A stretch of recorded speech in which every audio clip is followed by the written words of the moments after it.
Amis bikers, bonjour! Eh oui mon courant, alors que certains bikers profitent de la mauvaise saison pour refaire leur machine de la cave au grenier, d'autres attendent le retour des jours meilleurs pour ressortir leur belle. Ce mois-ci, c'est un sujet capital et complètement ignoré. L'hivernage de ta Harley si tu ne t'en sers pas plus d'un mois. Couper le contact et mettre la béquille, voilà la connerie ultime! Si tu veux préserver ta Harley et tes chances de démarrer pour un run dès que la route t'appelle, écoute le doc.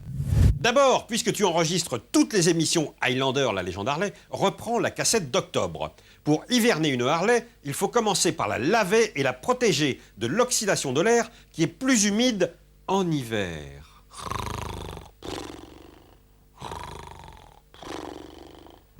Mais tu dois aussi la préserver de l'intérieur. Il faut vidanger le moteur, la boîte, la transmission primaire et changer le filtre à huile. Ce n'est pas tout. Pour les très longs hivernages et pour éviter la formation de dépôts de vernis et autres gommages, mets une dose de conditionneur de carburant en allant faire le plein. Un hivernage se fait toujours avec le réservoir plein à ras la gueule. Tu éviteras ainsi la formation de rouille qui risque d'obstruer ton carbu ou ton injection. Pendant que tu es à la station, vérifie la pression des pneus et mets 200-300 grammes de plus, comme pour l'autoroute. Ensuite, tu rentres au garage, ces quelques kilomètres vont finir de sécher ta Harley avant d'appliquer les produits de protection. Tu croyais que j'allais oublier l'essentiel, la batterie qui est là. Enfin, juste en dessous. Démerde-toi pour trouver un chargeur spécial moto. Regarde, j'en ai facilement trouvé 2 modèles différents. Surtout pas un modèle pour voiture, car le courant de fin de charge est beaucoup trop élevé, entre 1 et 2 ampères, et surtout plus de 15 volts.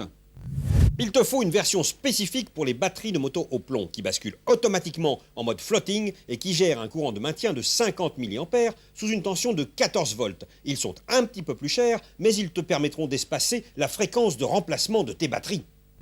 Une batterie est en bonne santé lorsqu'une heure après avoir déconnecté le chargeur, sa tension est supérieure à 12,8 volts. Si cette tension est comprise entre 12,5 volts et 12,8 volts, c'est qu'elle va mourir dans le mois qui vient.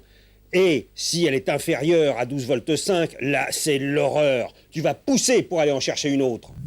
N'oublie pas que la durée de vie d'une batterie dépend beaucoup plus de son entretien que de son âge ou son kilométrage. Elle déteste les décharges profondes. Tu sais, quand tu appuies sur le bouton du démarreur et que tu entends clic, clic, clic.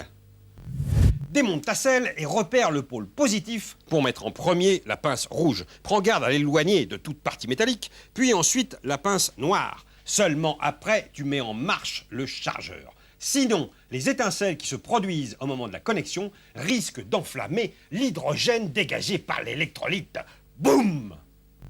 Lorsque tu débrancheras le chargeur, commence d'abord par l'éteindre ou le déconnecter du secteur avant de retirer les pinces. Là aussi, pour éviter que les gaz dégagés pendant la période de charge ne s'enflamment. Reboum! Certains bikers avisés fixent un connecteur dans une zone accessible sans démonter la selle en le reliant à la batterie avec un fusible de protection sur le conducteur positif, ce qui leur permet de maintenir le niveau maxi de charge de la batterie toute l'année dès qu'ils rentrent au garage. Enfin, la housse de protection des poussières de l'air ambiant, mais qui doit absolument respirer pour éviter la condensation. Première possibilité, la version top modèle comme celle-ci, la haute couture professionnelle taillée dans un tissu qui respire. Deuxième possibilité, faite à la main comme la mienne. Regarde, c'est un jeu d'enfant. Tu prends 2 draps en coton pour lit une place, une bande thermocollante, un coup de fer à repasser et hop, la housse du doc. Sécurisé avec cet accessoire connu de tous, la pince à linge.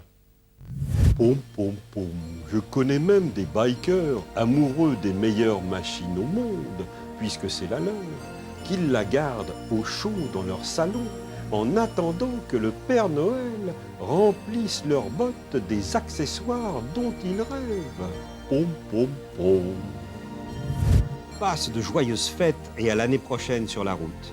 Maintenant, Dina, tu peux faire un gros poutou au Père Noël. Bye bye, potato, potato.